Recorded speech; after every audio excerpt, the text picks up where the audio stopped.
Hello everyone, welcome to maths up to infinity. आज हम discuss करने वाले हैं study plan for master cadre maths. क्योंकि 10 दिन बाकी हैं अब, और उन 10 दिनों को किस तरह से फुल यूटिलाइज करना है टू क्रैक मास्टर कैडर, वही डिस्कस करने वाले हैं। तो अब कुछ भी नया पढ़ने का टाइम नहीं है, क्योंकि 10 डेज बहुत ही कम टाइम है।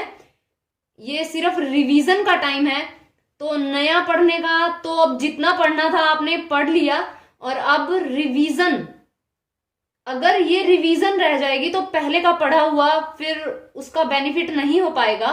तो अब रिवीजन स्टार्ट कर दीजिए। Revision is must. जो भी अब तक आपने पढ़ा है उससे रिलेटेड एमसीक्यू ज्यादा से ज्यादा प्रैक्टिस कीजिए। किसी भी बुक को फॉलो कीजिए जो ऑब्जेक्टिव क्वेश्चंस की है। ज्यादा से ज्यादा ऑब्जेक्टिव क्वेश्चंस को कीजिए। अब प्रैक्टिस का टाइम है, और उससे पहले किसी भी बुक को फॉलो कर रहे हैं उससे पहले प्रीवियस ईयर्स करिए। क्योंकि आप कोई भी प्राइवेट बुक जब लेते हैं तो उसमें कई बार इस तरह के क्वेश्चन भी होते हैं जो कि हमारे पेपर के लेवल के ही नहीं होते, या फिर थोड़ा सिलेबस से मैच भी नहीं करते। तो आपको पता भी होना चाहिए कि पेपर के अंदर क्वेश्चन आ किस तरह के रहे हैं। तो वो सिर्फ प्रीवियस ईयर से पता चलेगा। प्रीवियस ईयर्स बहुत अच्छे से करने हैं, एंड कोई बुक फॉलो कीजिए जो ऑब्जेक्टिव मैथ्स की हो, तो वहां से आप रिवाइज कीजिए। और प्रीवियस ईयर्स ऑलरेडी चैनल पे अपलोड कर दिए हैं, फुल्ली सॉल्व्ड हैं। आप वहां से देख सकते हैं, प्लेलिस्ट से भी आप चेक कर सकते हैं, लिंक डिस्क्रिप्शन में दिया है। प्रीवियस ईयर्स इसलिए भी जरूरी है क्योंकि रेपिटेशन होती रहती है। 16-17 का पेपर अगर आपने देखा है तो आपको पता ही होगा कि रेपिटेशन हो रही है। और जिसने नहीं भी देखा, आप चैनल की प्लेलिस्ट से चेक कर सकते हैं। तो बहुत ज्यादा क्वेश्चंस ऐसे होते हैं जो रिपीट होते जाते हैं। तो हो सकता है इस बार भी रेपिटेशन हो जाए, तो ये बिल्कुल भी मिस नहीं करने हैं। प्रीवियस ईयर्स बिल्कुल नहीं छोड़ने। और अगर आप चाहते हैं प्रीवियस ईयर्स का एक एनालिसिस हो जाए, बिल्कुल अच्छे से डीप एनालिसिस, तो हम एनालिसिस भी कर सकते हैं।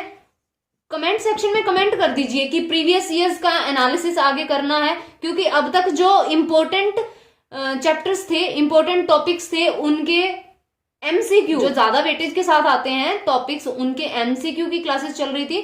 तो अब एनालिसिस हो जाए प्रीवियस ईयर्स का। अगर आप चाहते हैं एनालिसिस हो तो कमेंट सेक्शन में कमेंट कर दीजिए, ताकि थोड़ा आइडिया हो जाए कि पेपर किस तरह से आता है, किस तरह से आ चुका है, या फिर आगे आने के चांसेस हैं। तो एक डीप एनालिसिस हो जाए। और अगर आप चाहते हैं कि एक फुल टेस्ट हो, फुल पेपर 150 मार्क्स का, तो I will provide. Comment section में कमेंट कर दीजिए जो फुल टेस्ट के इच्छुक हैं, और ये फ्री ऑफ कॉस्ट होगा। तो अगर आप चाहते हैं कि फुल पेपर हो 150 मार्क्स का, तो आपको प्रोवाइड करवा दिया जाएगा। तो अब नया कुछ भी पढ़ने का कोई फायदा नहीं है। अब जितना भी आपने पढ़ा है, इतने टाइम से पढ़ते आ रहे हैं, उसको रिवाइज कीजिए। बस रिवाइज कीजिए, ज्यादा से ज्यादा प्रैक्टिस कीजिए। प्रैक्टिस भी ऑब्जेक्टिव क्वेश्चंस की होनी चाहिए। क्योंकि अगर ऑब्जेक्टिव क्वेश्चंस की प्रैक्टिस नहीं होगी तो एग्जाम में हम फिर ऑब्जेक्टिव क्वेश्चंस को सब्जेक्टिव वे में ही लेके चलते हैं। क्योंकि अब तक पढ़ते ही सब्जेक्टिव आ रहे होते हैं, इसलिए तो ऑब्जेक्टिव क्वेश्चंस की प्रैक्टिस कीजिए, ताकि एग्जाम में समझने में दिक्कत ना हो। और नया जो टफ कंसेप्ट है जो हम छोड़ देते हैं कि हाँ लास्ट में देखेंगे, तो अब वो छोड़ ही दीजिए। और जो हमने ऑलरेडी पढ़ा है, इतने टाइम से करते आ रहे हैं, उससे रिलेटेड क्वेश्चंस गलत हो जाएं। तो प्रैक्टिस कीजिए। Practice makes a man perfect. तो प्रैक्टिस ज्यादा से ज्यादा कीजिए। It's time to practice. कुछ एक टॉपिक्स रह गए हैं जिनसे रिलेटेड एमसीक्यू नहीं अपलोड किए। जितनी भी रिक्वेस्ट आई थी कि ये टॉपिक्स चाहिए, ऑलमोस्ट टॉपिक्स के एमसीक्यू अपलोड कर दिए हैं, आप वहां से देख सकते हैं। एंड जो ये फुल टेस्ट होगा, अगर आप इंटरेस्टेड हैं तो फुल टेस्ट एग्जाम से 3 और 4 डेज पहले देंगे और उसके बाद उसका फुल सॉल्यूशन भी दिया जाएगा।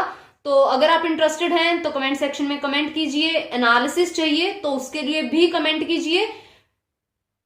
एंड अगर वीडियो पसंद आए तो वीडियो को लाइक करें, शेयर करें एंड चैनल को सब्सक्राइब करें एंड बेल आइकन को प्रेस करें ताकि आने वाली क्वालिटेटिव वीडियोस की नोटिफिकेशन आपको मिलती रहे।